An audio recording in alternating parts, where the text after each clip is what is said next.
Okay. Oh, sorry, yeah, groove here. Yeah. Right. So once you remove the back cover, you can change the battery. When the power runs low, the door will chime and beep at you to change the battery. Right. So you can't get away from that. So to change the admin pin code, there is a black button here, which you need to hold down for 10 seconds until the voice prompts you to key in the admin pin, the new admin pin. Okay. So you press and hold, it will light up.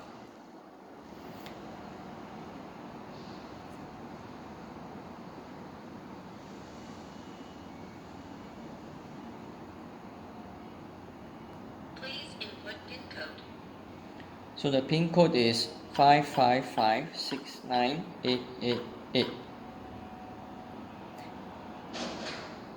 Please input PIN code again. So input again to confirm.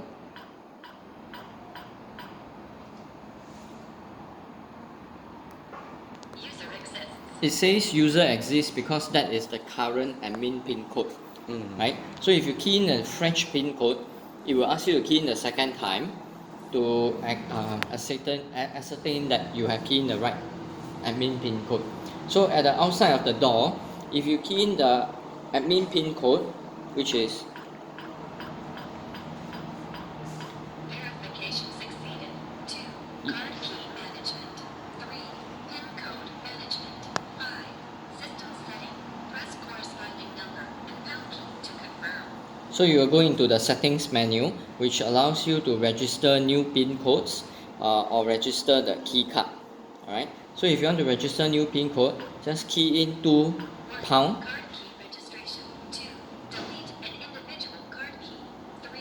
Delete all card keys. Sorry, this is a card key menu. So to go back up, you press a start. Card key management.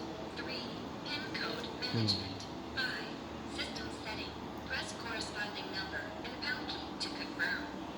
So 3 is the pin code. PIN code registration. 2. Delete an individual PIN code. 3. Delete all PIN codes. So 1 is to register a new one. 2 is to